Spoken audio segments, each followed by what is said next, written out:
Hello नमस्कार and welcome to your classes. मैं हूं आपका अपना शशांक सर जी। हम लोग साथ में तैयारी कर रहे हैं लेखपाल बनने की। तो लेखपाल की ये जो तैयारी है ये उत्तर प्रदेश सरकार में यूपी ट्रिपल एससी के द्वारा कराई जाती है। अब अगर ये एग्ज़ाम हमें लेखपाल का निकालना है तो एक ही तरीका है, वो क्या, परीक्षा में पूछे गए सवाल हल कर लो। ज़्यादा से ज़्यादा आपके 60 से 70% क्वेश्चन अपने आप सॉल्व होने लग जाएंगे। ठीक है, तो देखिए यहाँ पे हम लोग कर रहे हैं क्विज, और क्विज का केवल एक छोटा सा नियम है कि अगर आपका क्वेश्चन सही होता है तो वहाँ आपको +1 जरूर करना है। ठीक है, एक बात और कि ये जो आपका यहाँ पे क्विज होता है ये डेली दोपहर में 1 बजे होता है। तो अगर आपको अपने साथियों के साथ में यहाँ सॉल्व करना हो तो सबसे अच्छा प्लेटफॉर्म है ये आपके यहाँ पे तैयारी के लिए। ठीक है, चलिए अब अगर पहली बात, अगर क्वेश्चन देखो सामने क्या आता है कि बॉक्साइट का सबसे बड़ा उत्पादक देश कौन सा है, राइट। अगर आपको उसका जवाब पता है तो सॉल्यूशन देखने के लिए आगे बढ़िएगा, और अगर नहीं पता है तो मेरे साथ पूरा क्विज सॉल्व कीजिएगा। ठीक है, चलिए तो शुरू करते हैं। पहला सवाल, बौद्ध का पवित्र ग्रंथ कौन सा है? जल्दी सोच के बताइए, बुद्ध से संबंधित कौन सा ऐसा ग्रंथ है? मेरे ख्याल से 2 ऑप्शन तो अपने आप ही गलत हो जाएंगे, जल्दी से बताइए सोच के।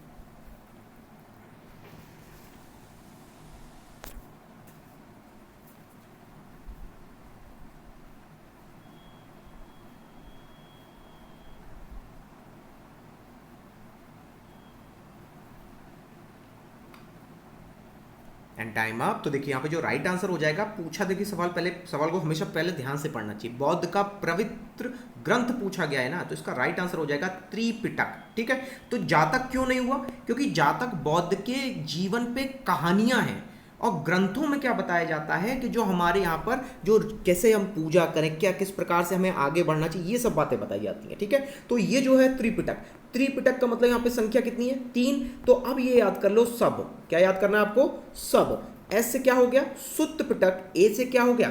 अभिधम्म पिटक। और बी से क्या हो गया? विनय पिटक। अब मेरे ख्याल से एक बार फिर से दोहरा रहा हूं, एस से सुत्त पिटक, ए से अभिधम्म पिटक और बी से विनय पिटक। ठीक है, अब देखिए तीनों आपको यहां पे याद हो गए। और वहीं अगर बात की जाए उपनिषद, तो उपनिषद जो है ये वेदों पे ही आधारित होते हैं। तो अब मेरे ख्याल से आप भूलेंगे नहीं यहाँ पे। तो चलिए आगे बढ़ते हैं, अगला सवाल लेते हैं। कौन सा बॉक्साइट का सबसे बड़ा उत्पादक देश था? मेरे ख्याल से कौतूहल भी इसी क्वेश्चन को लेके होगा, तो जल्दी से पहले खुद से ट्राई कीजिए इसको, यहाँ पे राइट आंसर क्या हो सकता है। ठीक है,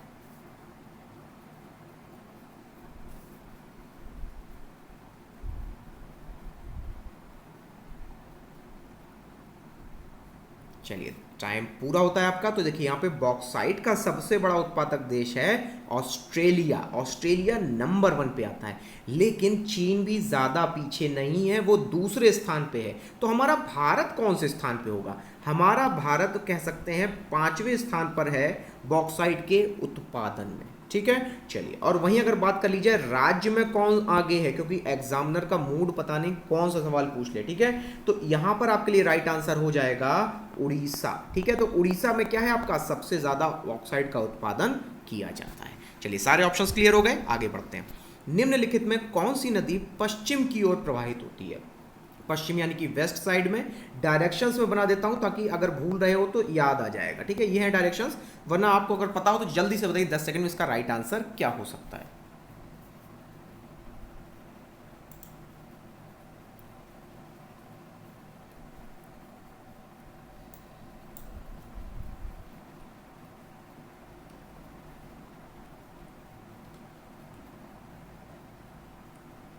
एंड टाइम अप। तो देखिए यहां पे जो आपके लिए राइट आंसर हो जाएगा वो क्या होगा? राइट आंसर है ए, यानी कि ताप्ती। ठीक है, तो जो ताप्ती आपकी नदी है ये आपकी कहां से निकलती है, एग्जामिनर ये भी तो पूछता है। तो ताप्ती नदी निकलती है आपकी सतपुरा रेंज से। कहां से निकलती है? सतपुरा की यहाँ पे रेंज से निकलती है। अब देखो ताप्ती जो है आपकी कौन सी दिशा में बहेगी? पश्चिम की दिशा में बहेगी। तो यहां पे बताओ कौन सा सागर है? तो यहां पर हो गया अरब सागर। तो किस में जाके गिरेगी? अरब सागर में जाके गिरेगी। फिर से दोहरा रहा हूं, ताप्ती नदी कहां से निकली है? सतपुरा रेंज से निकली है, और कहां जाके गिरती है? अरब सागर में गिरती है। इसके अलावा एक नदी और याद कर लो जो पश्चिम दिशा में बहती है, वो कौन सी है?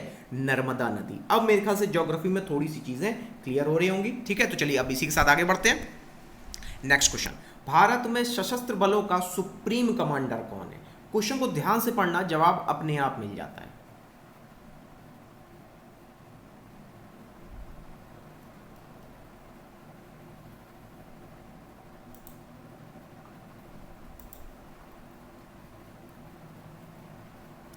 चलिए एंड टाइम अप। तो देखिए यहाँ पे जो आपसे सवाल पूछा गया था वो पूछा गया सशस्त्र बल, मतलब क्या हुआ कि चाहे आर्मी हो, नेवी हो या एयरफोर्स यानी वायुसेना हो, उसका सर्वोच्च पद कौन सा है? तो वो है केवल राष्ट्रपति के पास। लेकिन देखो कंफ्यूजन कहां से होता है। एक पद है आपका सीडीएस, फुल फॉर्म क्या है आपका? चीफ ऑफ डिफेंस स्टाफ, मतलब जो तीनों है उनका भी एक अपना क्या है? चीफ यानी मुखिया है। और यह मुखिया आपका अलग होता है जो खुद किसके अंतर्गत आता है?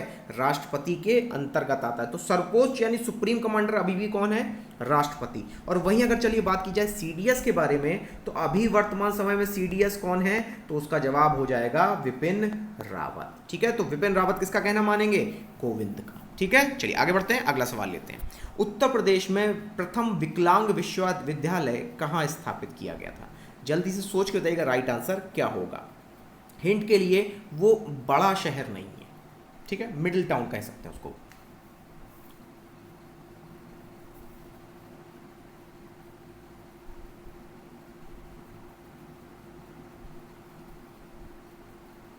चलिए एंड टाइम अप। तो देखिए यहाँ पे सवाल क्या पूछा गया था? विकलांग यानी कि हैंडीकैप यूनिवर्सिटी प्रथम कहां पर? उत्तर प्रदेश में नहीं बल्कि इंडिया में भी वो प्रथम थी। तो कहां थी वो? इसका जवाब हो जाएगा चित्रकूट में। ठीक है, अब देखो कई बार ऐसा होता है कि वो बजाय ये शहर देने के वो आपको नाम दे देगा उसका। ठीक है, तो उसका नाम क्या है यहाँ पर? जगत गुरु राम भद्राचार्य। क्या नाम है उनका? Jagat Guru Ram Bhadracharya handicap university. ठीक है, तो ये है उस यूनिवर्सिटी का नाम जो कि आपकी ना केवल उत्तर प्रदेश में प्रथम है बल्कि भारत में भी प्रथम है। तो चाहिएगा ये फैक्ट नोट जरूर कर लीजिएगा। ठीक है, चलिए आगे बढ़ते हैं। उत्तर प्रदेश में उर्दू प्रशिक्षण और अनुसंधान केंद्र कहाँ स्थित है? सोच के बताइएगा इसका राइट आंसर क्या है। हिंट के लिए, उसके पास में मलिहाबाद है।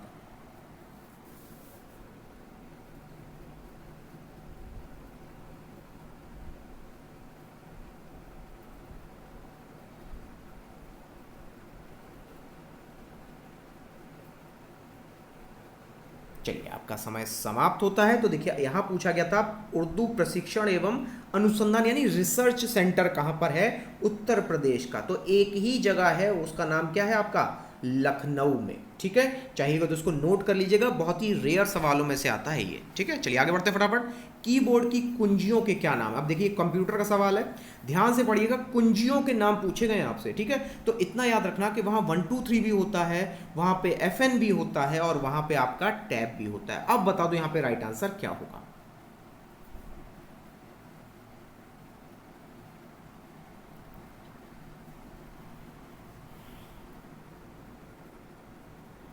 चलिए एंड टाइम अप। तो देखिए यहाँ पे जो राइट आंसर हो जाएगा वो हो जाएगा ये सभी, क्योंकि अल्फा न्यूमेरिक कीबोर्ड तो होता ही होता है, क्योंकि यहाँ पर अल्फाबेट यानी ए बी है और न्यूमेरिक मतलब 1 भी लिखा होता है। यानी अगर अल्फाबेट और न्यूमेरिक दोनों है तो क्या है? Alpha numeric keyboard. इसके अलावा एक आपने फंक्शन की देखो कि FN के नाम से, तो ये भी है, और कीपैड तो वहाँ पे है ही है। तो यहाँ पे राइट आंसर क्या हो जाएगा? ये सभी। अच्छा, इसमें एक की और होती है जिसको कहते हैं कंट्रोल की, इसको CTRL के नाम से आपने देखा होगा। तो ये भी आपके एग्जाम में पूछा गया है। ठीक है, चलिए अब आगे बढ़ते हैं। नेक्स्ट क्वेश्चन, कौन इनपुट डिवाइस है? मेरे ख्याल से बहुत रिपीटेड सवाल है लेकिन कंफ्यूजिंग भी बहुत रहता है। पहले जल्दी से बताइए इसका राइट आंसर क्या होगा।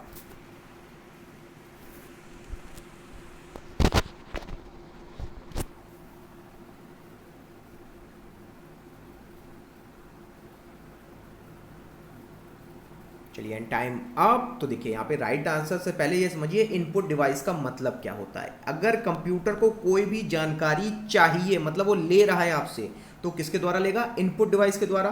तो कीबोर्ड से भी जानकारी दी जा सकती है और माउस से भी जानकारी दी जा सकती है, लेकिन प्रिंटर क्या करता है? वो जानकारी आपको दे रहा है, कंप्यूटर को नहीं दे रहा है। तो राइट आंसर क्या हो गया? Both A and B। अब देखो यहाँ पे एक और ऑप्शन है जो परेशान करता है एग्जाम में, वो है स्कैनर, क्योंकि स्कैनर को आप हमेशा प्रिंटर से कंफ्यूज हो जाते हो। तो स्कैनर भी एक इनपुट डिवाइस है।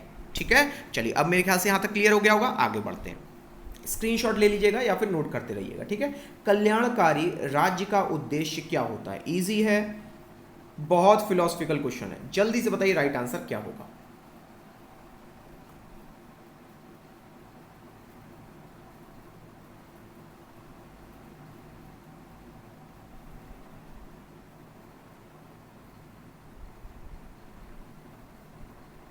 चलिए एंड टाइम अप। तो देखिए यहां पर पूछा क्या गया था, कल्याणकारी राज्य। ठीक है, तो कल्याणकारी राज्य का मतलब क्या हो गया, अगर अगर आप वो ये शब्द भी ढूंढते तब भी आपको राइट आंसर कौन सा मिलता, बी ही मिलता, यानी कमजोर वर्गों के कल्याण का प्रबंधन करना ही कल्याणकारी राज्य है। जैसे भी अभी हाल ही में मोदी जी ने 20 लाख करोड़ का जो पैकेज यहाँ पे घोषित किया है, वो भी क्या है, कमजोर वर्ग के कल्याण का प्रबंधन। अब मेरे ख्याल से आप इसको अच्छा आराम से रिलेट कर सकते हैं एग्जामिनेशन में भी। चलिए आगे बढ़ते हैं।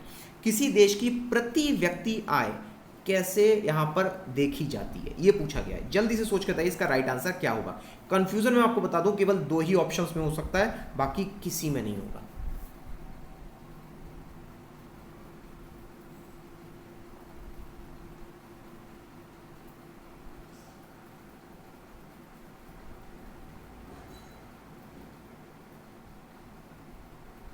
चलिए एंड टाइम अप। तो देखिए अगर आपसे पूछा गया प्रति व्यक्ति आय, ठीक, अब देखो पहले ध्यान से पढ़ लो, तो यहाँ पे 2 ऑप्शन है, एक है सकल राष्ट्रीय उत्पाद, दूसरा है शुद्ध राष्ट्रीय उत्पाद। तो मुझे बताओ कि कोई अगर तुम्हें कहे कि भाई लगभग लगभग इतनी कमाई है या बिल्कुल इतनी कमाई है, तो आप किसकी बात मानना ज्यादा पसंद करोगे या किसके अनुसार चलोगे, तो बिल्कुल वाले के साथ। यहाँ पे कौन सा राइट आंसर हो जाएगा, शुद्ध राष्ट्रीय उत्पाद। भाई वही तो एग्जैक्ट बताएगा कि प्रति व्यक्ति आय क्या है, आप उसको जनसंख्या से विभाजित कर दो। तो यहाँ पे राइट ऑप्शन क्या हो गया आपका, ए, यानी एनएनपी के द्वारा जनसंख्या को विभाजित करके आप प्रति व्यक्ति आय को निकाल सकते हैं। तो मेरे ख्याल से बाकी दोनों ऑप्शंस आपके क्या हो जाएंगे, अपने आप ही गलत हो जाएंगे। ठीक है, चलिए आगे बढ़ते हैं। नेक्स्ट क्वेश्चन, वैश्विक स्तर पर मानव अधिकारों की घोषणा का वैधानिक स्वरूप क्या है। बहुत इजी है, मेरे ख्याल से कंफ्यूजन होगा तो केवल 2 ही ऑप्शंस में होगा। जल्दी से बताइए इसका राइट आंसर क्या होगा।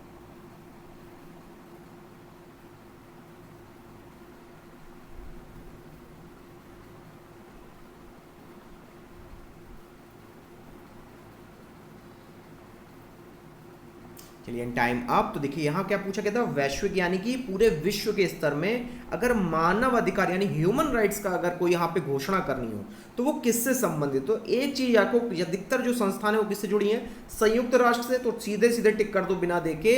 राइट आंसर क्या हो गया, ए में संयुक्त राष्ट्र सभा का सामान्य प्रस्ताव। तो यानी यहाँ पे बाकी ऑप्शन आपके क्या हो गए, गलत हो गए। क्लियर हो गया होगा यहां तक। चलिए आगे बढ़ते हैं। हल्दी घाटी की लड़ाई किनके बीच लड़ी गई थी, कंफ्यूजिंग है, जल्दी से बताइए इसका राइट आंसर क्या होगा।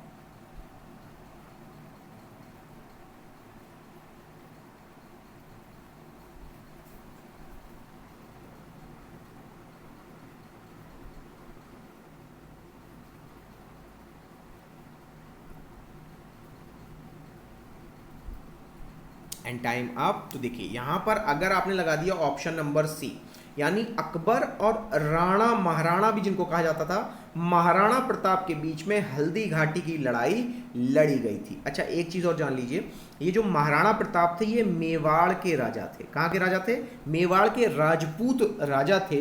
और ये जो लड़ाई हुई थी इसका वर्ष बहुत पूछा गया है। ठीक है, तो यहां पे लिख लीजिएगा कि हल्दी घाटी का जो युद्ध हुआ है वो हुआ है 1576 में।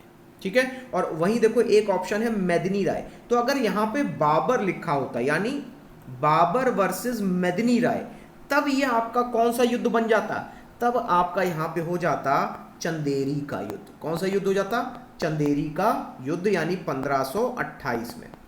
ठीक है, अब यहां पे खुद ही कैलकुलेट कर लोगे आप कि 1528 में तो कौन सा युद्ध है, चंदेरी का, और 1576 में तो कौन सा युद्ध है आपका, हल्दी घाटी का। तो कौन पहले आया होगा, बाबर या अकबर, ऑफ कोर्स बाबर। ठीक है, चलिए आगे बढ़ते हैं। G20 देशों का शिखर सम्मेलन 2019 में कहां पे प्रारंभ हुआ था, जल्दी से बताइए 10 सेकंड में इसका राइट आंसर क्या होगा। हिंट के लिए उनकी भाषा बहुत कठिन है।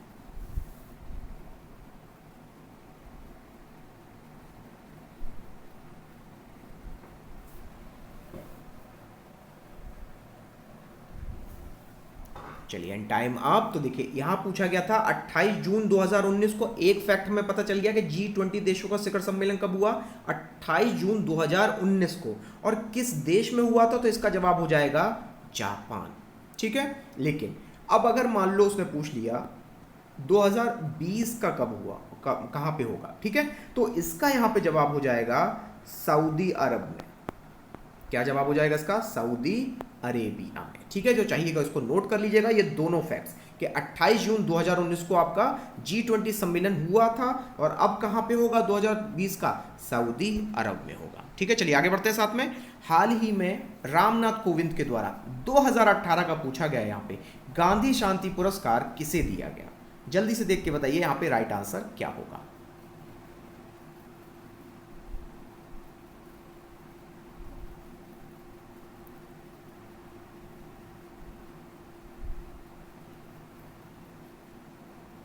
And time up. तो देखिए यहाँ पे अगर पूछा गया है 2018 का गांधी शांति पुरस्कार, तो राइट आंसर हो जाएगा यूहेई सासाकावा। ये जापान के रहने वाले हैं। लेकिन अब देखो, अगर मान लो उसने क्वेश्चन को पलट के कर दिया 2019, ठीक, तो यहाँ पे अब आपके लिए जवाब हो जाएगा डेविड एटनबोरो। क्या नाम है उनका? डेविड एटनबोरो। तो डेविड एटनबोरो को दिया जाएगा साल 2019 का गांधी शांति पुरस्कार। ठीक है, दोनों याद हो गए। यूहाई सासाकावा जापान, अगर ऐसे ना याद हो तो पहले याद रख लेना कि 2018 में जापानी को दिया गया और उसके बाद एक अंग्रेज को दिया गया। इससे ज़्यादा आसान हो नहीं पाएगा। ठीक है, चलिए आगे बढ़ते हैं नेक्स्ट। अब यहाँ पूछा गया है किस दिन भारत में जन औषधि दिवस मनाया जाता है?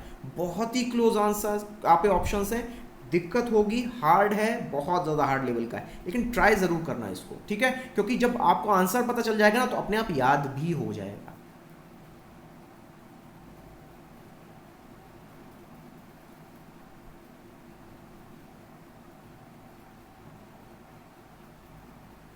चलिए जी, एंड टाइम अप। तो देखिए जन औषधि दिवस के बारे में पूछा गया है ना, इसको हम लोग जेनेरिक मेडिसिन डे भी कहते हैं, इंग्लिश में भी याद कर लो। ठीक है, तो जेनेरिक मेडिसिन डे या फिर जन औषधि दिवस मनाया जाता है 7 मार्च को।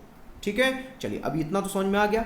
लेकिन अब अगर मान लो उसने एक दिन पहले यानी 8 मार्च का यहाँ पे पूछ लिया, तो ये कब, इसमें इस दिन क्या मनाया जाता है? इस दिन मनाया जाता है अंतरराष्ट्रीय महिला दिवस। ठीक है, क्या मनाया जाता है? अंतरराष्ट्रीय महिला दिवस या इंटरनेशनल वुमेन्स डे। ठीक है, अब दोनों याद कर लेना कि दवाइयों का है तो 7 मार्च को है, महिलाओं का है तो वहां पे 8 मार्च को है। ठीक, चलिए आगे बढ़ते हैं, अगला सवाल लेते हैं। अब है हिंदी के सवाल आपके लिए। तो पहला सवाल है, जो अच्छे कुल में उत्पन्न हुआ उसे क्या कहा जाएगा? कुलवान, सर्वश्रेष्ठ या फिर क्या कहें? जल्दी से बताइए, 10 सेकंड में इसका राइट आंसर क्या होगा।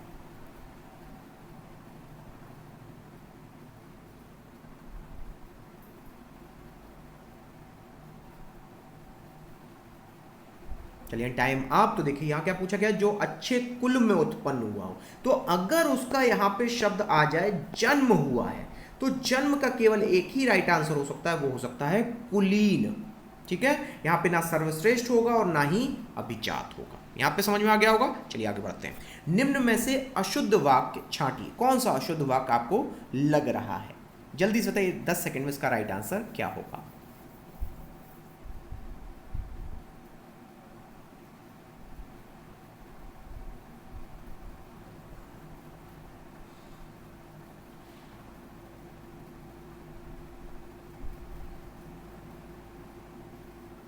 चलिए टाइम अप। तो देखिए यहाँ पे अगर बात की जाए अशुद्ध वाक्य के बारे में, ठीक है, तो अशुद्ध वाक्य यहाँ पे हो जाएगा आपका ऑप्शन नंबर डी। तो यहाँ पर आपका सही शब्द क्या हो जाएगा? मुझसे या हमसे कोई काम नहीं होता है। ठीक है, तो मुझसे कोई काम नहीं होता है, ये क्या था आपका सही, और इसमें अशुद्ध क्या था आपका? हमारे से कोई काम नहीं होता है। समझ में आ गया होगा। चलिए आगे बढ़ते हैं। निम्न में से सौदामनी का पर्यायवाची कौन सा नहीं है? मतलब 3 तो हमें पर्यायवाची पक्के मिल गए, एक नहीं है, उसको बता दो जल्दी से।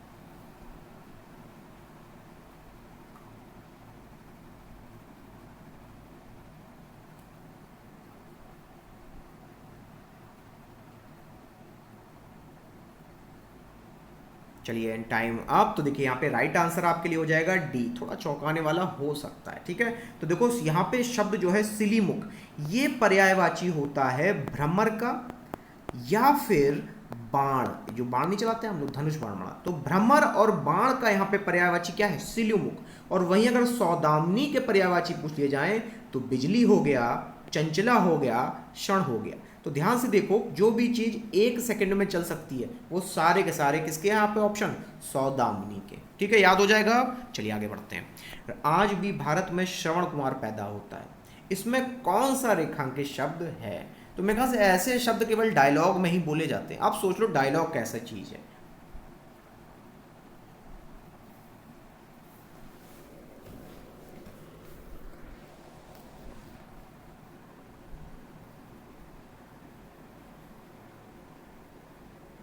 चलिए टाइम अप। तो देखिए अगर ऐसे डायलॉग आएंगे ना तो हमेशा एक चीज याद रखिएगा, उनमें भावनाएं बहुत होंगी, तो यहाँ पे राइट आंसर क्या हो जाएगा, भाववाचक। तो कभी भी अगर डायलॉग पढ़ना तो तुरंत वहां पे क्या लगाना है आपको, भाववाचक। ठीक है, चलिए आगे बढ़ते हैं। नेक्स्ट क्वेश्चन, शलाका का तद्भव शब्द क्या है। एक तत्सम होता है, एक तद्भव होता है, यहां पूछा गया है तद्भव के बारे में, तो जल्दी से बताइए इसका राइट आंसर क्या होगा।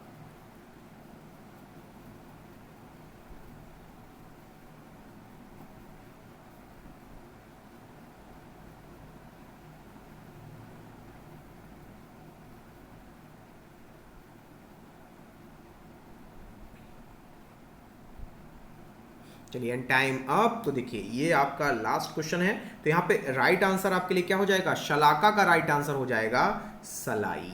ठीक है, तो शलाका का तो तद्भव क्या हो गया आपका, सलाई। वहीं सांप का यहाँ पे क्या हो जाएगा, सर, और वहीं सांवला का क्या हो जाएगा, श्यामला। ठीक है, चलिए उम्मीद करता हूं यहां पे हम लोगों ने साथ में सारे क्वेश्चंस को सॉल्व किया होगा। ठीक है, तो अब नेक्स्ट टाइम पे आएंगे फिर से ऐसे ही क्विज लेके आएंगे, तो मेरे साथ जुड़े रहिए। तब तक के लिए लाइक करें, शेयर करें, सब्सक्राइब करें। Thank you very much.